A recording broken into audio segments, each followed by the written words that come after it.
Menteri Pariwisata Ekonomi Kreatif Sandiaga Uno melakukan pertemuan tertutup dengan Presiden Joko Widodo di Istana.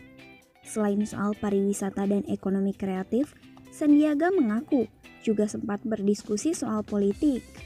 Sandiaga menjawab pertanyaan soal apakah pertemuan dengan Jokowi itu juga membahas soal politik. Ada bicara sedikit mengenai kebangsaan tentunya, sebentar lagi musim kontestasi.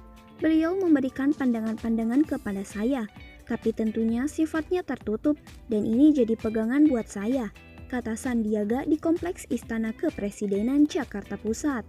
Sandiaga mengungkapkan dalam pertemuan itu, Jokowi juga memberikan pandangan-pandangan terkait Pilpres 2024.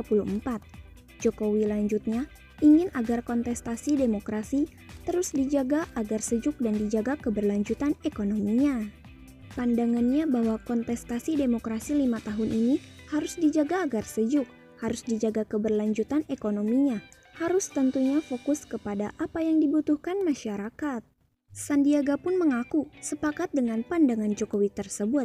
Saya juga sebagai alumni dari kontestasi 2019 juga sepakat bahwa kita bicara mengenai progres kemajuan reformasi struktural yang telah dan akan terus kita percepat menjadi agenda penting. Ekonomi ini harus kita jaga agar pasca pemulihan, tutur Sandiaga.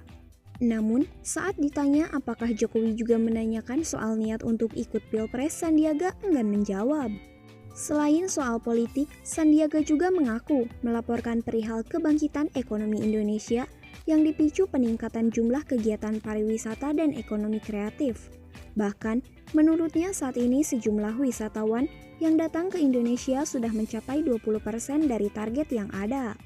Yang pertama melaporkan kebangkitan ekonomi yang dipicu oleh peningkatan jumlah kegiatan pariwisata dan ekonomi kreatif dengan target tahun ini ditingkatkan 2 kali lipat ke 7,4 juta wisatawan dengan Q1 ini sudah 20% di atas target papar dia.